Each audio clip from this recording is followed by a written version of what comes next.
Assalamualaikum warahmatullahi wabarakatuh. Semoga Anda semua sehat dan semoga Anda berbahagia sehingga kita dapat melanjutkan kajian-kajian ini, karena tidak ada sebuah peristiwa apapun termasuk mengikuti sebuah kajian bisa kita nikmati tanpa ada sebuah kata bahagia gitu. Jadi siapapun Anda kafir, Anda beragama, Anda Islam, Anda Kristen, Anda Hindu, Buddha, siapapun yang ada dalam viewer channel ini yang mengikuti kajian ini, aku ucapkan semoga Anda bahagia, karena dengan Anda bahagia akan bisa menikmati kajian-kajian ini gitu ya. Aku minum dulu. Bismillahirrahmanirrahim. Melanjutkan seri pertama kemarin tentang perang dalam Islam. Jadi kita sudah pada intinya kemarin bahwa perang dalam Islam itu adalah defensif, bertahan, bukan menyerang ya. Sekarang kita lanjutkan bahwa kafir. Nah, ini juga aku kapan-kapan pingin membahas kafir secara tersendiri, tapi untuk kali ini aku jelaskan kafir itu singkat saja ya. Nanti kita bahas secara tersendiri, dan aku memang ingin membahas tersendiri.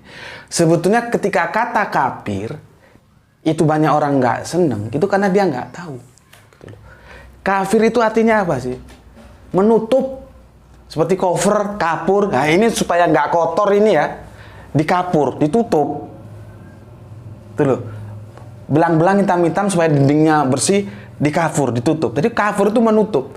Cover, mana kertas ya? Kamu pernah nyusun skripsi nggak? Pernah nyusun disertasi nggak? Atau buku? Enggak. Ini ya. Ini cover nih. Ini cover. Menutup dia. Isinya kan ini. Ya. Ini hadiah dari Saudi ini. Ini isinya kan, di cover ya, ditutup. Nih, namanya cover. Sama kalau kamu nyusun skripsi, disertasi, karya-karya ilmiah, kamu beri kecetakan, tolong covernya yang bagus. Maksudnya tutupnya yang bagus. Jadi sebetulnya cover itu bukan hinaan gitu loh. Cover itu adalah sebuah identitas yang diberikan kepada orang tertentu dengan alasan tertentu. Ya karena kalian goblok semua, bodoh semua, nggak ngerti. Makanya belajar bahasa itu perlu supaya ngerti, supaya nggak gampang tersinggungan gitu loh. Tersinggungan karena kebodohanmu ya itu. Aku ini ya kafir, kamu ini kafir. Aku ini beriman, kamu itu juga beriman. Yang jadi masalah, yang aku kafiri itu apa, yang aku imani itu apa, yang kamu kafiri itu apa, yang kamu imani itu apa. Itu masalahnya. Terus kafir diganti non muslim. Ini kacau ini. Bahasanya aja kacau. Yang perpaduan hybrid ya. Hybrid antara English language dengan Arabian language. Non itu bahasa Inggris, muslim itu bahasa Arabian. Bagaimana bahasa Inggris hybrid, tahu hybrid ya? Dikawinkan dengan bahasa Arab, jadinya kacau. Non muslim, opo non muslim gue? Goblok. Allah sudah kasih benar-benar kafir, ganti non muslim gitu loh. Jadi kafir itu bukan hinaan. Jadi kalau ada bilang, aku dibilang kafir enggak apa-apa. Aku nggak merasa terhina gitu loh. Intinya kan kafir terhadap apa, iman terhadap apa. Ya. Terus aku jelaskan. Islam itu membagi kafir menjadi dua golongan.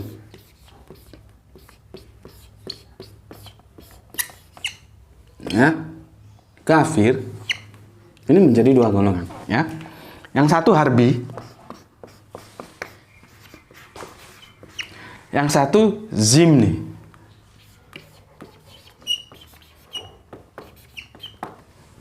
Nih, ya. Begini. Apa itu kafir harbi? Apa itu kafir zimni? Kafir dalam Islam dibagi menjadi dua. Jadi nggak dipukul rata. Ada harbi, ada kelompok zimni. Ya, harbi ini yang memerangi umat Islam. Ini yang memusuhi.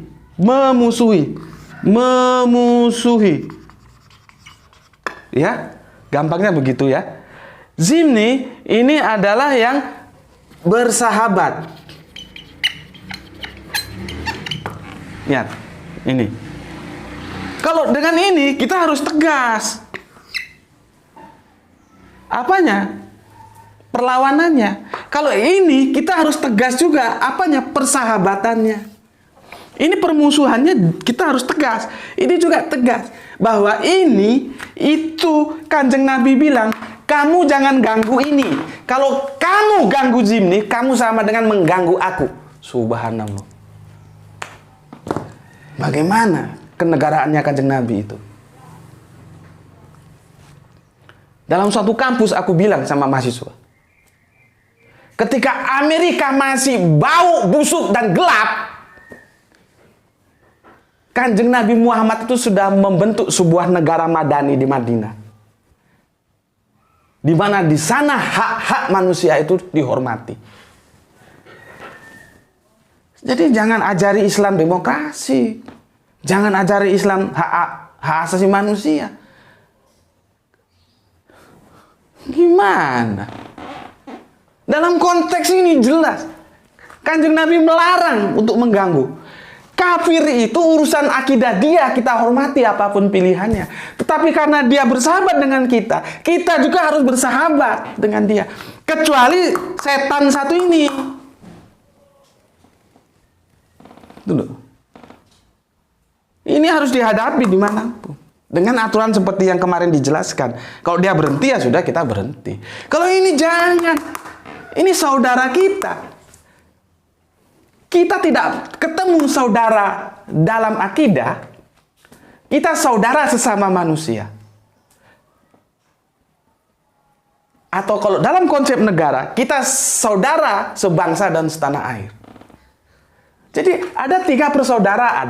Persaudaraan akidah, persaudaraan sebangsa, persaudaraan sesama manusia. Gitu. Jadi kita sama ini saudara. Gitu. Nggak boleh diganggu. Gitu loh. Ya. Jadi dalam konteks ini kalian sudah jelas ya, bahwa kafir pun itu dibagi 2. Bukan dipukul rata terus ngawur, itu bukan. Ini kafir, bukan non-muslim ya. Aku nggak setuju non-muslim itu dari segi linguistik aja, telinga itu kacau dengarnya. Separuh bahasa Inggris, separuh bahasa Arab. Makanya sudah taat terhadap kitab, terhadap Alkitab, Al-Quran. Taat. Ini bilangnya kafir, jangan kamu rubah-rubah. Kamu mau merubah ini, apa kamu mau dirubah ini? Kalau kamu mau ngerubah ini, kepalamu pecah nanti. Aku ingatkan. Allah itu sudah bilang kafir, kafir ya kafir. Jangan kamu ganti-ganti non-muslim. Blow on semua. Ya? Aku jelaskan ini ya. Oke. Sekarang, benarkah bahwa Islam itu disebarkan dengan pedang? Nah, ini menarik ini. Ya, nah, pelan-pelan mas. Aku kalau terlalu bersemangat, jangan kaget lo ya. Maaf. Memang karakternya begitu, tapi aku ini orang baik kok, hatinya baik. Enggak, aku lebih baik mengalah daripada bermasalah. Untuk apa sih orang mengalah itu kan bukan kalah gitu. Menghindari masalah dengan mengalah gitu. Ya. Oke. Aku kutip dulu di surat Al-Maidah, ya. Quran surat Al-Maidah, hidangan. Ya, ini surat 5 ayatnya 32. Ya. Ini sebetulnya ya, kalau kita baca ayat ini berbicara tentang Bani Israel.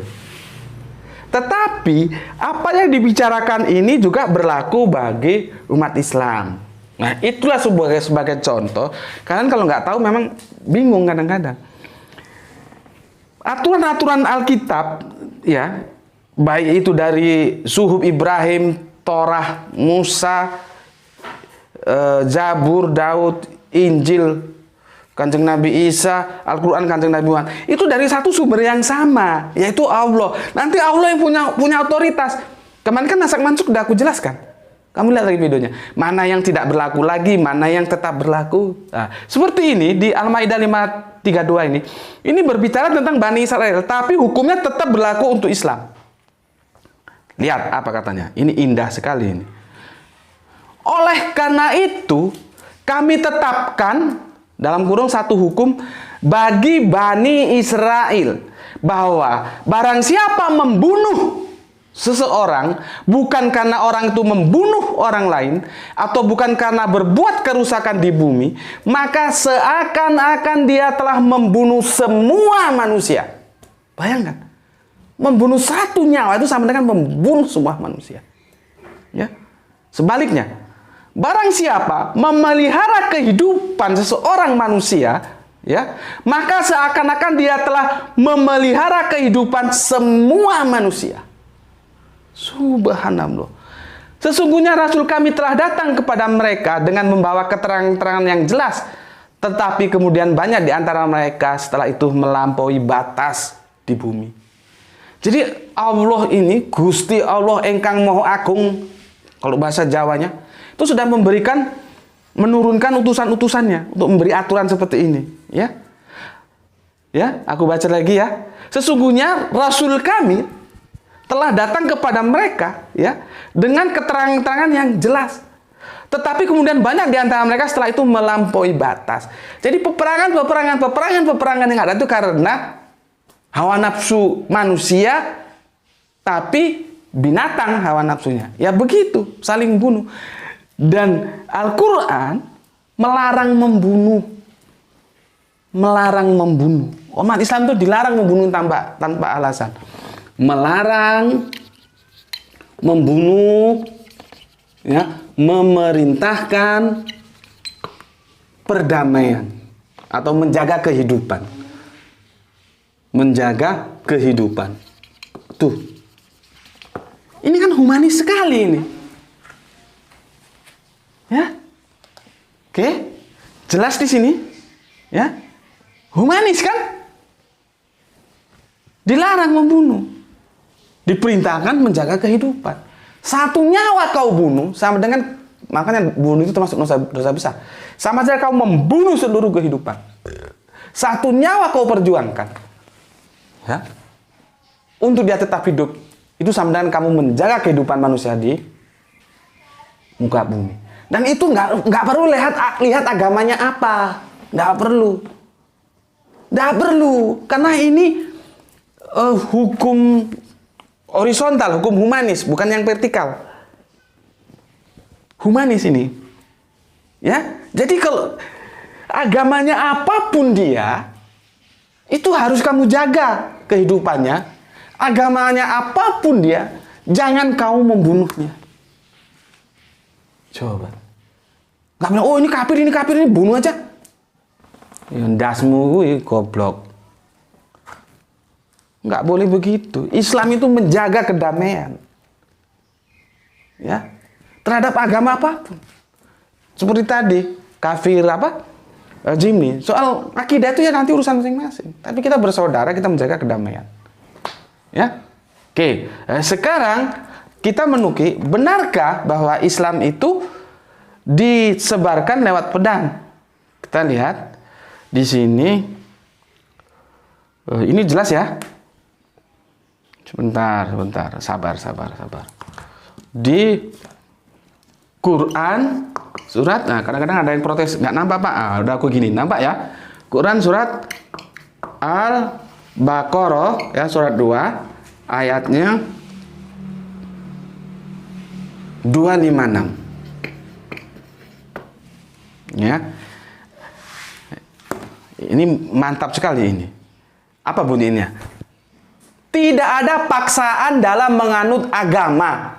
Dalam kurung Islam, maksudnya Islam di sini ya. Tidak ada paksaan. Ngerti? Seperti aku ini, kalian tuh nggak perlu marah, nggak perlu sumpah serapah. Karena aku hanya menyampaikan. Tugasku itu menyampaikan, bukan menjadikan kalian Islam. Bukan, itu nggak ada pemenang. Karena apa? Tidak ada paksaan. Kurang jelas ya apa? Terus bagaimana kalian akan mengatakan bahwa Islam disebarkan dengan peperangan? Nggak ada ceritanya seperti itu. Yang ada itu didakwakan. Aku mendakwakan. Kalian mau terima. Tidak mau, tidak apa-apa. Gitu loh. Ya, di ayat lain sudah dibilangkan. Apa sulitnya sih Allah itu untuk menjadikan seluruh manusia di bumi ini beriman? Apa sulitnya?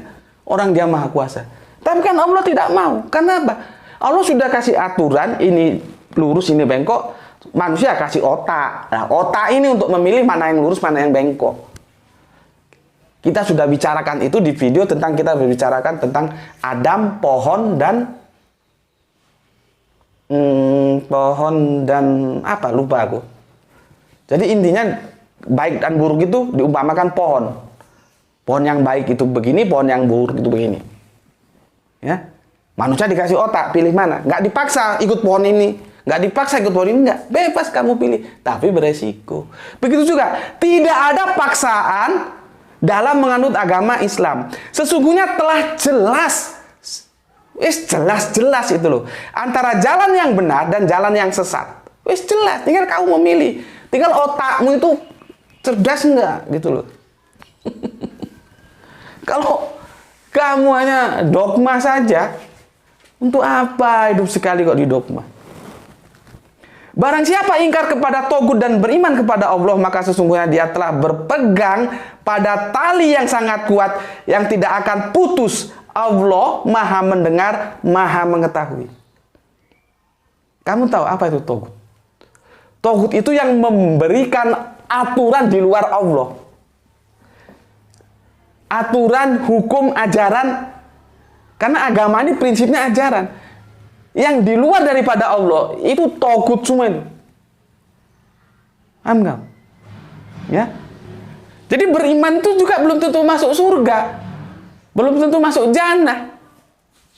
Imannya kepada siapa? Kalau dia imannya pada togut, mau masuk jannah bagaimana? Jadi ada iman hak, ada iman batil, gitu loh. Oh, dia beriman masuk jannah, masuk surga. Kalau mainstream kan nyebutnya surga ya. Ya kapan-kapan kita bahaslah tentang surga itu. Belum tentu lah, imannya itu iman gimana? Iman hak atau iman batil? Tuh ya. Aku ulangi lagi. Barang siapa ingkar kepada togut, jadi ingkar itu artinya kafir terhadap ajarannya togut, dan beriman, iman juga nanti kita pelajari. Iman itu bukan hanya syukur, oh aku percaya, terus itu beriman. Bukan. Makanya ngaji itu yang cetok gitu loh. Ngaji asal ngaji. Oh aku percaya di sana ada Monas, terus itu beriman gitu. Bukan begitu, ya. Oke, aku ulangi lagi.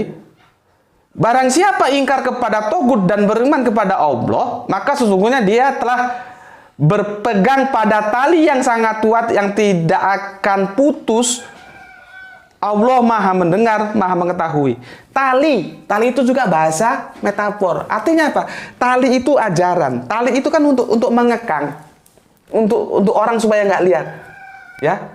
Kalau kuda itu talinya kan di sini kan, ditarik sama kaisnya supaya dia bisa terarah ke kanan, ke kiri,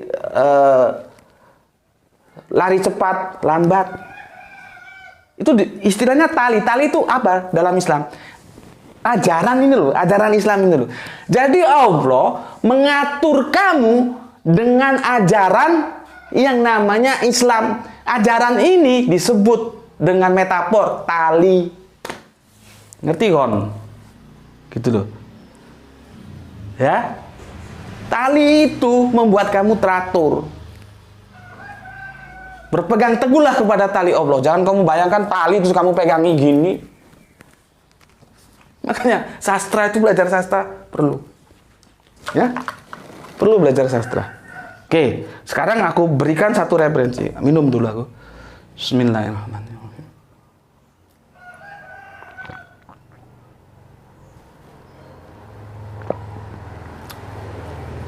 Alhamdulillah.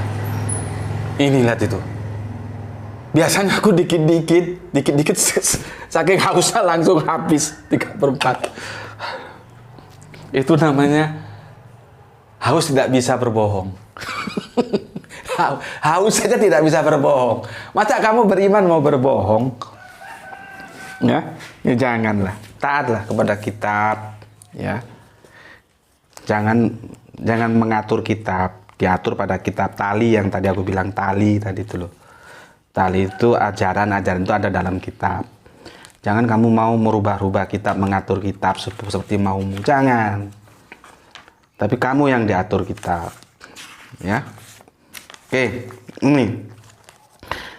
ini aku lihat buku ini judulnya Pencarian Manusia Akan Allah. Ini dari sahabatku. Terima kasih teman-teman saksi Yehova. Aku selalu sering dikirimi buku-buku mereka, dan buku-buku mereka alhamdulillah berkualitas. Lihat warnanya ini. Kalau merah, yang merah bata beneran. Kalau enggak, ya enggak beneran. Lihat ini, banyak lah, bagus-bagus. Ini lihat, bagus-bagus. Dan ini katanya mereka ini swadaya, artinya sumbangan sendiri-sendiri. Berapa biaya nyetak ini? Nah.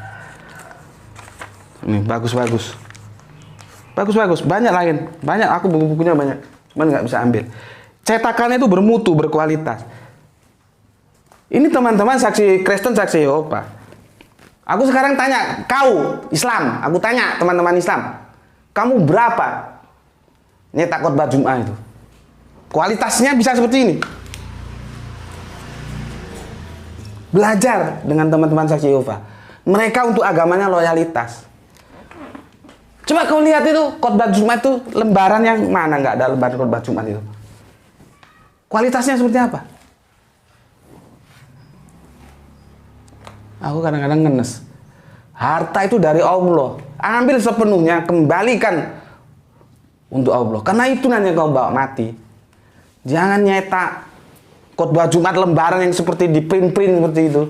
Kualitasnya aja, kualitas nggak tahu kualitas KW berapa. Ini teman-teman saksi Yehova ini berkualitas. Aku gitu, aku jujur. Baik tak bilang baik, jelek tak bilang jelek. Kalau tak bilang jelek, aku tidak menghina, memang jelek. Kalau aku bilang baik, bukan memuja, memang dia baik gitu. Dalam segi cetak mencetak ini saksi Yehova bagus, dan ini biaya mereka swadaya. Gitu loh.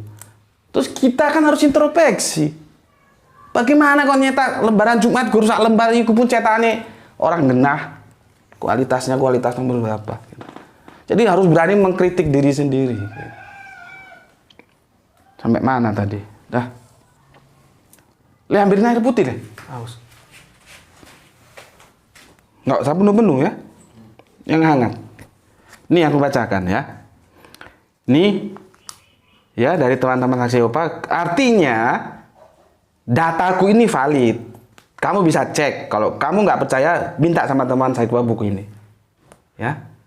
Bagaimana Islam itu menghormati perbedaan. Dan Islam itu bukan sebuah agama yang menganjurkan orang untuk berperang, dan berperang. Oh, sekarang di Arab sana perang terus, Pak. Lah itu karena nggak manut Islam. Yang pertama. Atau karena mereka diperangi.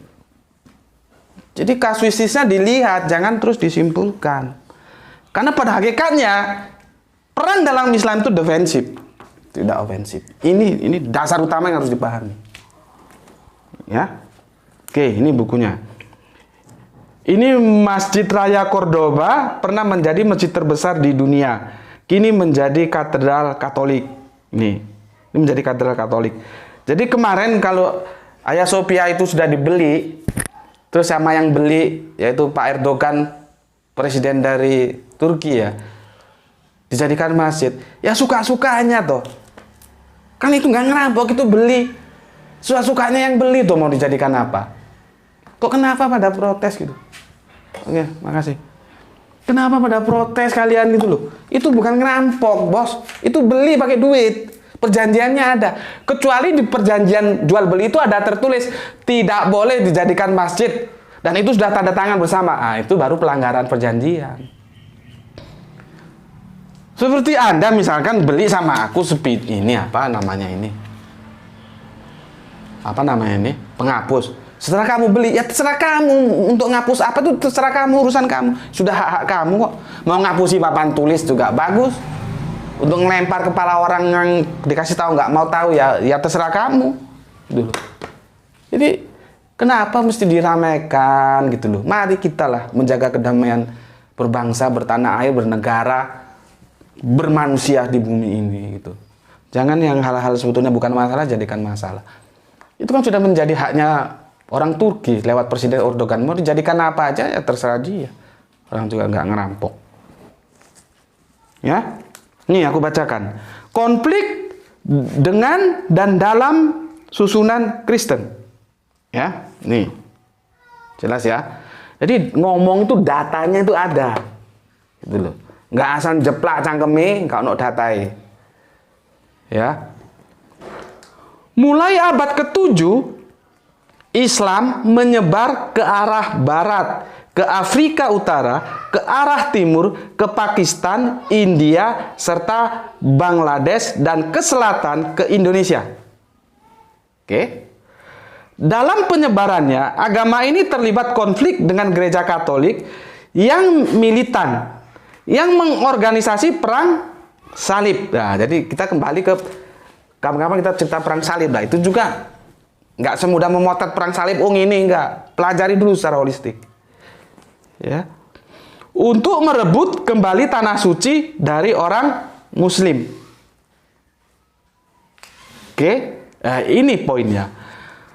Pada tahun 1492, pada masa pemerintahan Ratu Isabella dan Raja Ferdinand, Spanyol ditaklukkan kembali sepenuhnya oleh orang Katolik. Ya, oke. Orang Muslim dan orang Yahudi harus, lihat itu, harus berganti agama. Coba, ada pemaksaan nggak? Kalau tidak, mereka akan diusir dari Spanyol. Jadi pilihannya, yuk ganti agama atau lu keluar dari minggat lu dari Spanyol. Pilihannya cuma dua itu. Oke. Toleransi yang telah terbina selama pemerintahan orang Muslim di Spanyol belakangan lenyap akibat inkuisisi Katolik. Subhanallah. Ini loh. Ya, bagaimana Islam itu menjunjung tinggi toleransi. Seperti aku bilang di seri pertama. Jangan ajari Islam toleransi. Jangan ajari Islam hak asasi. Jangan ajari Islam apa maneh kuwi. Sisi apa meneh apa kuwi. Itu loh. Kalian belum apa-apa di sana, Islam sudah menerapkan kok. Ya. Jadi harus perhatikan. Nih, aku lanjutkan kurang sedikit ya.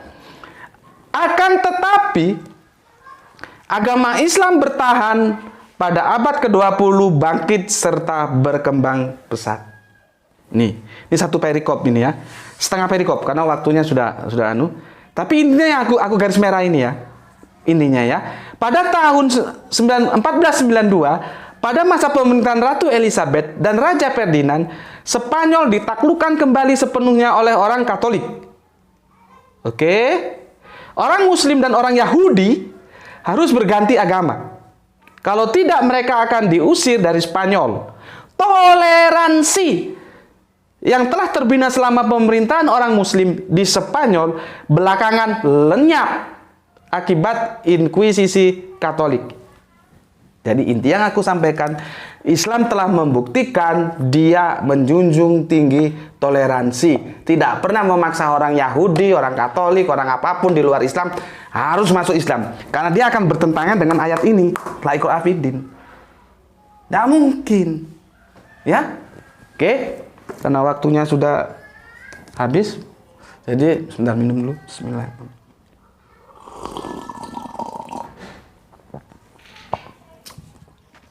waktunya sudah habis ya. Aku ucapkan terima kasih. Semoga ini semua memberikan penggambaran yang jelas kepada Anda sehingga Anda mengerti bagaimana Islam memandang perang ya. Oke, sampai ketemu lagi. Assalamualaikum warahmatullahi wabarakatuh.